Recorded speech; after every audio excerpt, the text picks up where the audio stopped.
This is Wright Brennan's Lost in the Midlands, and I am here with Stephen Diaz. Stephen, thanks for coming back on. Absolutely. Round two. We ran out of time last time, and I know there's so much more to the story. So excited to hear where things led to today. And I know last time we talked a little bit about, we were ending with you were in the hospital, giving them heck, and then what was the next move? What was the following piece? Yeah, so I stopped counting after I think like 20 surgeries just in total. I was there for a total of a year and 8 months. And then October of 2006, they said, hey, thank you for your service. You can go home now. And what they're trying to, because there's just so many of us coming in. Yeah. And there probably were service members there who were, the term that they used was malingering. And there probably were guys that were doing that. I was just sitting there, waiting for my next appointments and sleeping in the place they told us that we were going to stay. And just out of nowhere, they said, all right, you can go home. You go follow up with the VA and whatever you got to do. And that was it. So that was my exit out of the military. Usually what happens is you go through an out-processing process. Yeah. And they teach you about, the benefits that you can get. They teach you about how to, maybe financially plan as you get out, job search, how to apply for your benefits. I got told just to go home. So I was like, okay. So I packed up my car with a little belongings that I had, and then just drove back from Maryland to South Carolina and checked into the VA and said, I'm here. This is what do I do? What do I do next? Yeah. And they actually rolled out the red carpet for me. So I haven't been corrected on this yet. So if somebody's watching this and they want to fact check me, please, because I've been telling the story now for I don't know how many years. But I think I was the first Iraqi veteran to be seen at Dorn VA. Wow. So this was early or late 2006. Yeah. But I mean, they rolled out the red carpet for me. They showed me around, gave me the tour of the VA. They took me to my doctors, and I thought that was cool. But at the same time, I kind of felt bad because I'm pretty sure that there was probably some Vietnam vets in there who were probably waiting for appointments. And then here I come, and then they bumped those guys and put me right in front of them. I'm pretty sure that happened. But I had a good experience going in there. I ended up getting some good help with my VA benefits to get those started. But then it still took a while for the income and the benefits to come in. Yeah. And so in between that time, I didn't have anything. I wasn't working yet. I didn't know what to do to go get a job. And I had VA health care, but didn't have any income coming in. So there was an awesome nonprofit called Semper Fi Fund, still around today, who saw that, they stay in connection with Marines. They asked me what was going on. I told them the whole story. So they said, are you applying for jobs? I said, yeah, absolutely. So they sent me a check, and it covered all of my expenses that I had at the time. And they're an amazing organization. That kind of opened my eyes up to what are all the organizations that are out there? What are they doing for veterans? Because there's just so many gaps in care, and not saying that veterans aren't resilient or don't have anything, but there's situations that come along where there's organizations that find that niche and, hey, how can we help you? And so I thought it was really cool. I ended up getting a job selling cell phones for then Singular, and then turned into AT&T. Then I was encouraged to go to school, so I went to Carolina. Cool. Got a business degree there, and while I was in school, I had a lot of my friends who ended up asking me for help. Yeah. And they were like, Diaz has gone through so much, but he's got a smile on his face. He seems like he's doing great. Has a relationship. At that time, I had married my wife Laura she and I met in church camp in North Carolina, and she lived in Mississippi. So I stole her from Mississippi because I didn't want to. I didn't want to go live in Mississippi's a nice place, But I still had a lot of surgeries and things that I needed to do, so I had to stay in South Carolina. That's how I played it. Nice. And she knows this. She wasn't fooled by anything. But we call South Carolina home. And,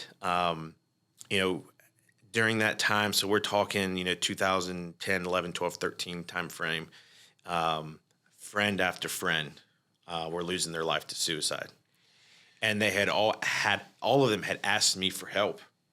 And I either didn't know how to help them or didn't want to help them because, and it's a societal thing too, where we just kind of just care about ourselves. We got a lot of things going on, and I don't have time to sit there and help you. And so I always felt guilty that these guys had came and asked me for help, and I turned them away because in the military, in all branches, we have a saying where we never leave a man behind. Yeah. There are missions where people will go sacrifice, their safety to go pick up a dead or wounded soldier, service member, or body parts to come, sacrificing everything just to get that to bring him back home. But then when we come back home, it's every man for himself. And I cut myself some slack. I gave myself some grace because I also didn't know how to help. So if I didn't know how to help, how could I help somebody? Right. So I teamed up with a couple of families who had lost their loved ones to suicide, and we created an organization called Hidden Wounds that had a focus on mental health and suicide prevention. Yeah. It's still around today. I've added a whole lot more to my plate, so I've stepped back administratively, but I'm still a huge advocate, not just for the organization, but for the mission and the need for mental health services, and not just for the veteran, but also the family members. Yeah. And so I'm a huge believer in what's called a secondary PTSD. And that is if a lot of the symptoms that you have from post-traumatic stress can easily, you can easily see that in family members. And so that's often not treated. And you hear a lot about the high numbers of suicides within the military, but then you rarely hear anything about the family members or the children of military service members who also take their life. And so I'm big on that, of wanting to give back. And so I've just been a nonprofit since 2009 timeframe. Yeah. Wasn't getting paid for any of it. I never did any of it for compensation. But I had a degree. I knew people. It was time to also find a job. So one of our big supporters was a company called U.S. Patriot. Cool. And I just randomly asked them one day, I was like, hey, y'all hiring? And they said, yeah, we need some help with human resources. And I was like, well, I have a background in that. And so I just slid right in as their director of human resources. I thought I was going to come down here at the bottom or the middle somewhere. They just put me right up at the top. And I was like, hey, let's go. Let's do it. Let's make it happen. And, I'm not afraid to try something hard and let's mission accomplished kind of thing, right? And so I was with them for about 6 months. Yeah.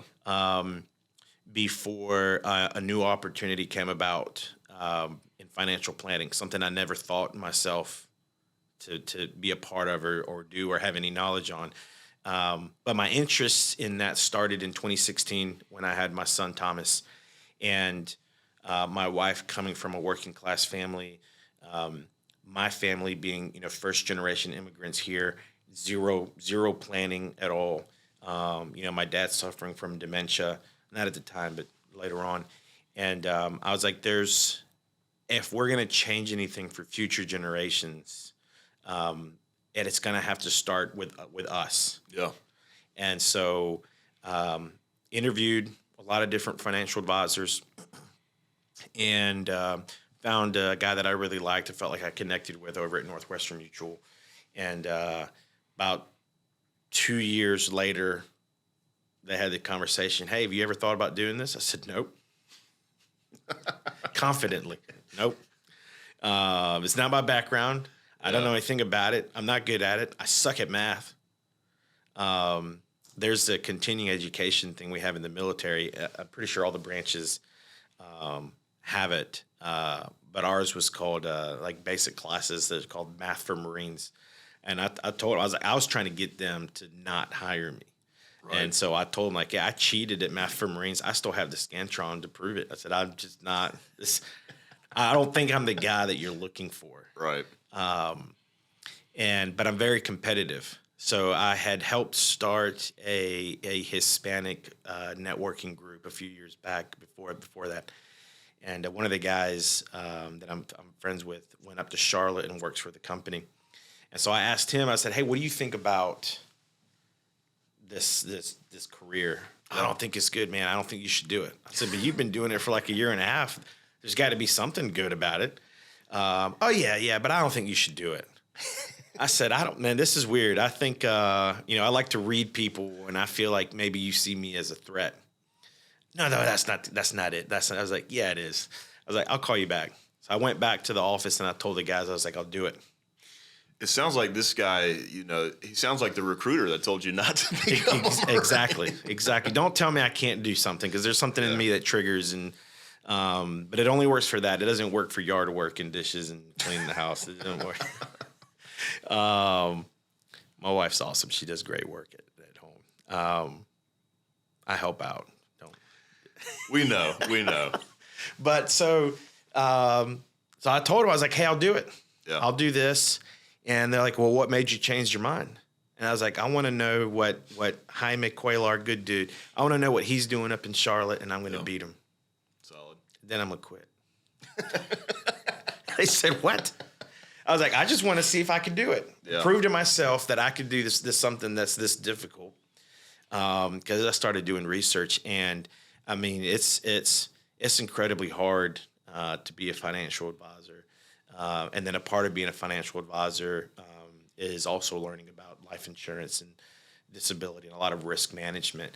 And even that alone has its own complete hardships. And but it's 5 years in the future now. I'm still doing it. I love what I do. I love the ability to be able to meet new people. I get to still be a father and a husband. I get to do things that I enjoy, go to church and different hobbies. And I get to continue to help people.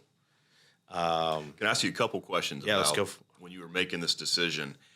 Did you know the attrition rate was pretty high for becoming a successful? Well, no, the recruiters don't tell you that part. Would it have mattered? Probably not. They probably could have told me, hey, 1 in 10, make it. Okay. Perfect. I'm going to make that 2 in 10. And, I mean, you must have kind of already had an idea about the tough conversations you're going to have with people, talking about life, death, that type of stuff. I mean, I guess that at that point in time, it didn't bother you. You knew that was a conversation you were comfortable having. Yeah, I mean, you learn a lot while you're going through it. And then the risk management part is, I mean, you deal with people with disabilities. And like you said, having a death in the family is it's never easy. And because I've experienced that personally, I was able to be empathetic to people.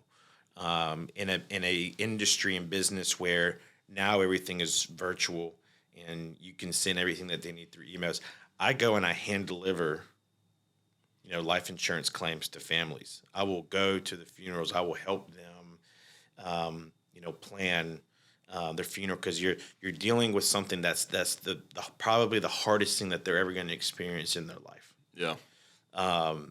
Because more often than not, when somebody passes away, it's not planned, right? We don't know when something's going to happen, and so the situations can be really delicate. And so I just found that I was a natural fit for that, and I enjoy it. And that's what's also kind of weird about the career on the risk part, is that what I provide you with, I hope you never have to use. Yeah. But in the case that we do have to use it, I'm so glad that you have it.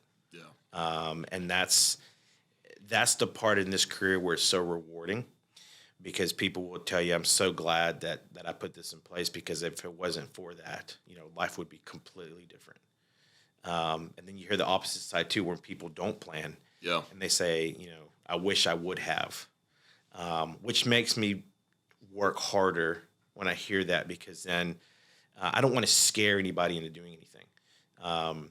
If you know me and if we've had conversations and meetings, I'm an educator, and I can tell you what other people have experienced. And if that triggers you to take action, great. This career is also all about timing. So sometimes people's time to do things aren't there, and it's our jobs to just remind them, hey, this was top of mind maybe last year. Let's revisit and see.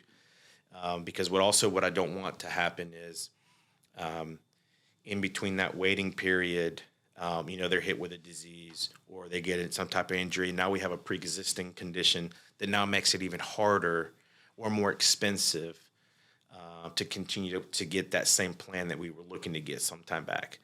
And so I let people know, hey, here was what could happen. Yeah. And let's put something in place to be able to protect you.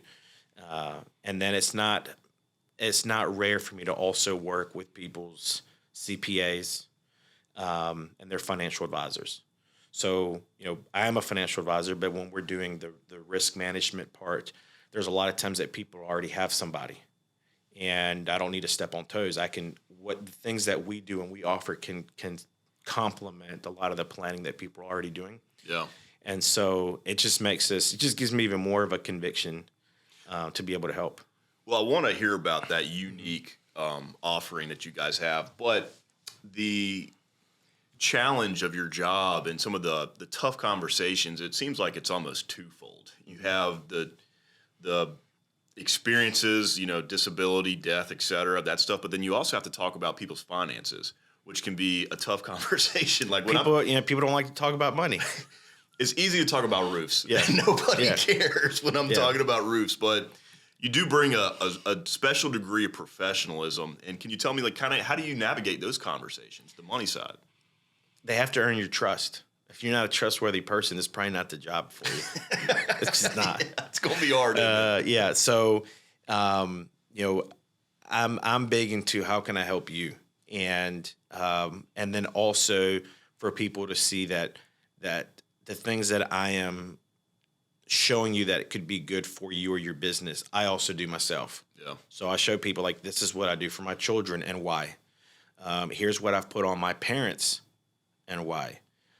Here's what I've helped other families put in place and why they're doing it. Here are some of the business owners who I work with, who I hope aren't saying anything bad, right? But why they put things into place. Yeah. But when I also tell people that I want to work with your team, like I want to be part of your team, right? That adds in another element of, it's not, well, I don't know what he wants to do. Like, I want to be part of your entire picture, because that way I know that you have a great relationship with an existing financial advisor or your CPA or your asset manager or whoever it is. I've had people that say, I want to run this by my preacher. Okay, that's fine. Whatever makes you, because I want you to feel comfortable. Yeah. I don't want anybody to ever feel, because I get this sometimes when I'm talking to people and they say, yeah, somebody stopped by the house and they sold me something and I have no idea what it is. I don't want to be remembered that way. Right. Yeah. I want to say, yeah, Steven came by and he stopped by our office, or we had lunch, and he insisted on meeting with my financial advisor and my CPA. And most often people don't ask that. Yeah.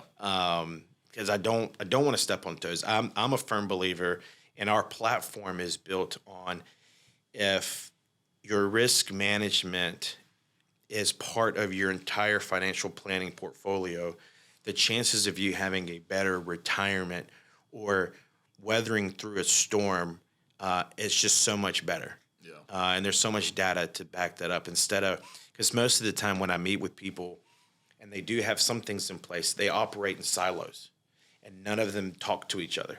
Right. Well, if none of them talk to each other, how do we know that what I have in place fits something else? And so I like that too, because then that allows me to not have to worry about when somebody says, hey, I already have a guy. Good. I'm glad that you do. Let's get in touch with them. And then you find out maybe they really don't have a guy. It's like, no, I'm not trying to press you.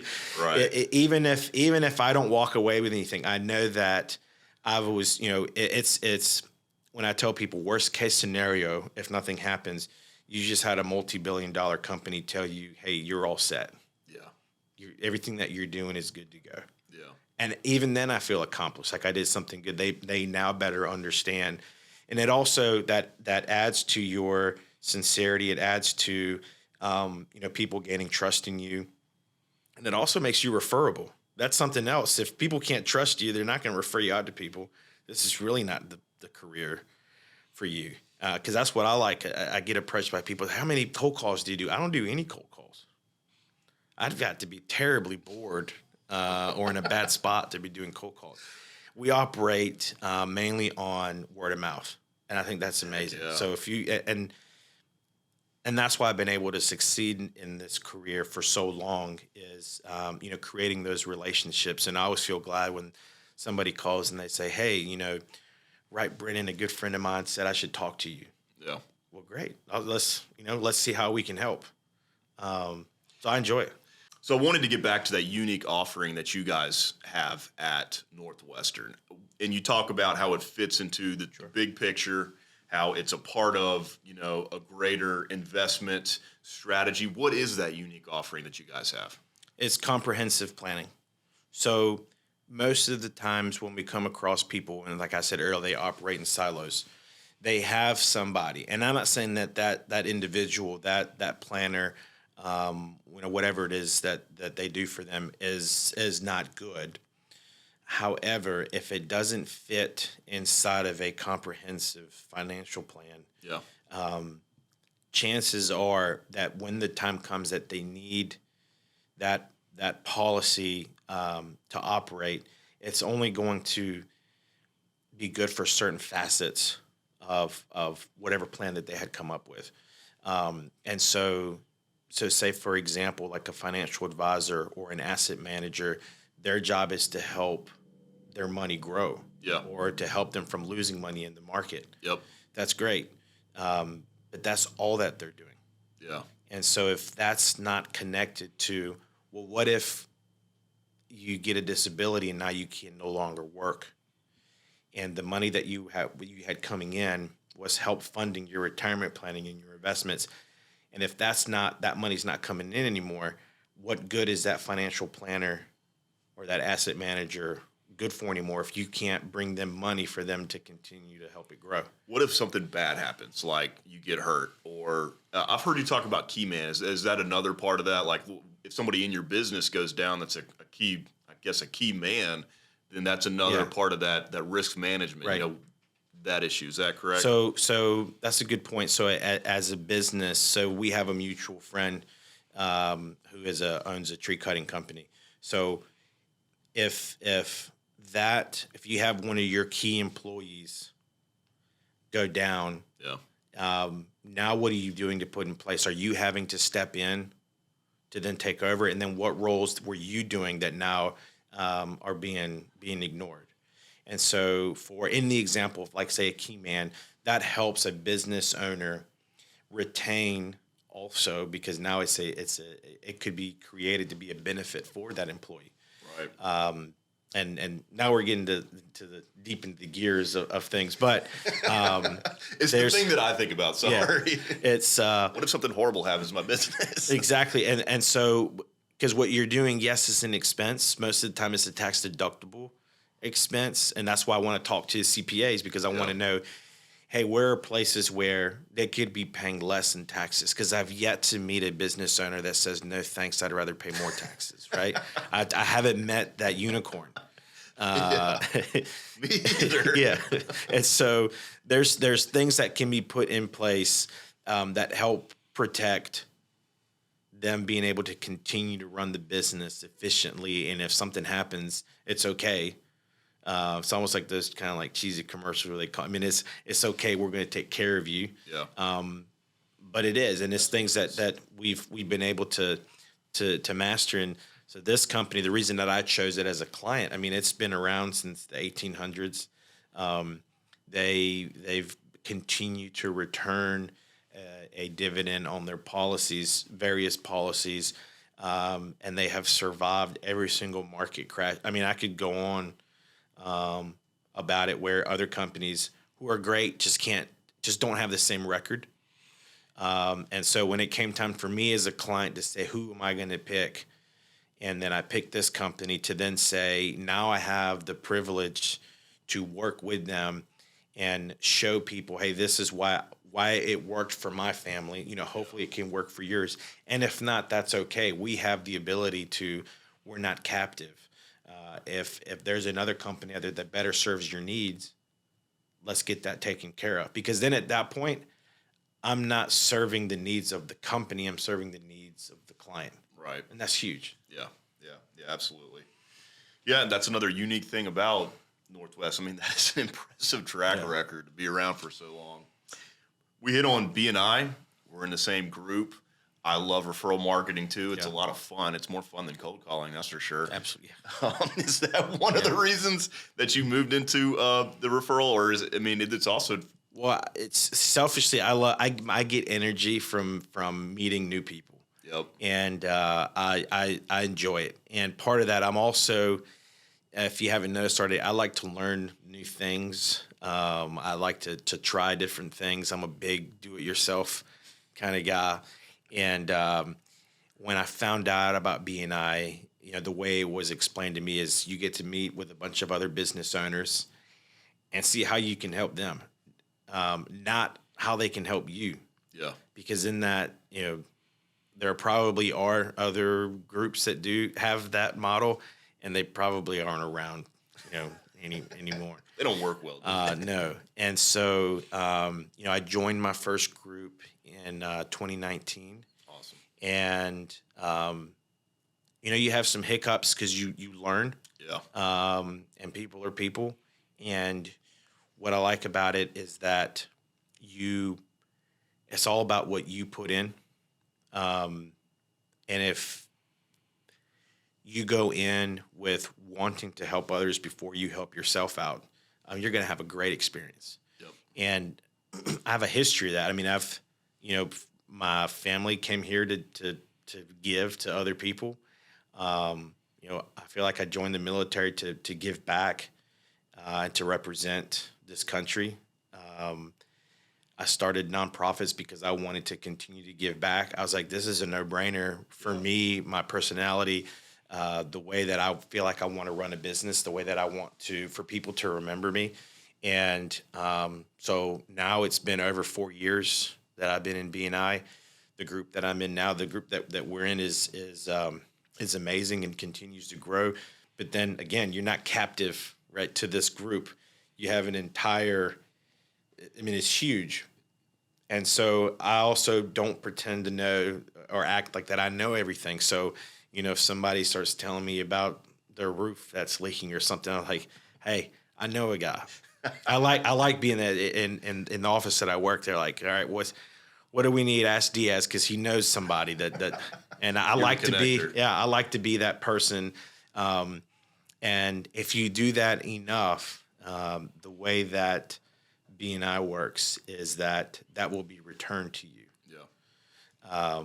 Givers gain. Exactly. And so it's been like that. I mean, if it wasn't, you know, I wouldn't be in it. I would, you know, try to find something else that better serves that purpose of wanting to, you know, refer business out and then have it come back to me. So I've had a great experience. I'm in the leadership now. They're asking me to do some higher calling type stuff here soon, and I know that's going to be difficult. So I'm just waiting for somebody that knows the trick and say, he can't do it. We know how to recruit you into the right position. Yeah. That's for sure. But I'd love it. I only have great things to say. And, if you're watching this and you're in BNI and you're like, well, I just don't know, there's no shame in finding the right group that fits for you. Every group has its own culture. That's it. That's for sure. How do we find you? People who need services, where do they go? Easy Google search or go online. And if you type in, Stephen Diaz, financial advisor, or Stephen Diaz insurance, I feel like I've done enough search engine optimization that hopefully I pop up. And on top of that, you'll also find a lot of the other things that I've had the privilege to do. And it's been amazing. I mean, I'm working on some new projects now. There's another nonprofit that I'm helping out called Folds of Honor, which has always been a dream of mine. I'm just a huge fan of them, and they're out of Oklahoma, and they got some cool swag. They have, they've. You got to have cool swag. Yeah, and it's a great nonprofit too. Yeah. So not to take away. But the logo is amazing, and so I'd been begging them, their home office, hey, I wanna volunteer. I said, I have nonprofit experience, I have executive nonprofit experience, but I'll stand outside of Walmart and pass out pamphlets. I don't care. I'm just a big supporter of why it got started, what it is that they do, and I love how they run. I've been approached by a lot of the bigger nonprofits, and I'm just not a fan of how they do things. And when I found this one, I was like, this is the one. This is the one where I'm willing to put in my blood, sweat, and tears into this, on top of the other things that I'm already doing. Again, selfishly, it also helps my mental health out because I stay consistently busy. Yeah. And veterans, I know, will agree with me on this, and not necessarily veterans, but if you're not doing anything to better yourself, to better someone else out, help your community, a lot of those intrusive thoughts start to come in, and then that's when poor me and just the negative attitudes. Where if you're consistently staying busy, learning new things or finding a hobby, but helping someone else, or inserting yourself into a situation that is worse than what you're in. Yeah. You start to realize, I don't have it as bad. And that's huge. And that's not just for vets, that's for anybody. And I've lived by that since 2010, 11 timeframe. And I found out that's what helps me. And so when I do get asked by other veterans, hey, I'm suffering, I have trouble sleeping or holding relationships or keeping a job. Well, what are you doing to help yourself before you're expecting someone else to come in and do that for you? And whatever hobby they find or group that they want to support, I know it makes a difference in their life. And so going back to Folds of Honor, so when they started a South Carolina chapter, I was on their short list to get this guy to help y'all because he'll leave us alone finally.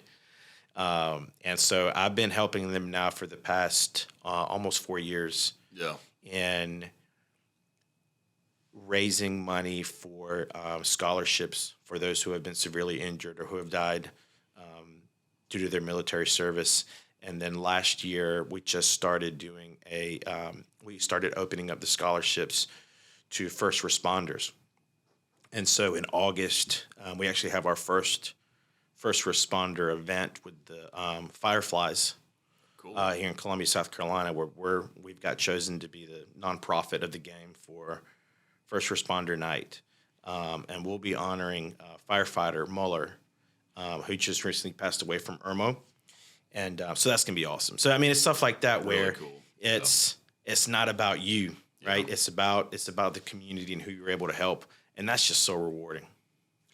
So, Lori Wicker, Celebrate Freedom, another nonprofit I know you've worked at and done some cool stuff. They've got a really cool shop, too, by the way. It's unique. There's nothing apart from a military installation, and maybe like in space and air type of museum. I've never been to a place like Lori Wickers. It's amazing. The mission that they have is amazing, and it's brilliant to be able to. And this is coming from a nonprofit executive marketing fundraising type mindset. It's brilliant the way that they've tied in helping military and helping children and finding a way to merge those two and create something successful. Yeah. Which she's done. And so if you've never been to Celebrate Freedom, you got to go check it out. They're the nicest people. I Bring like your kids. If you need to get your kids distracted for a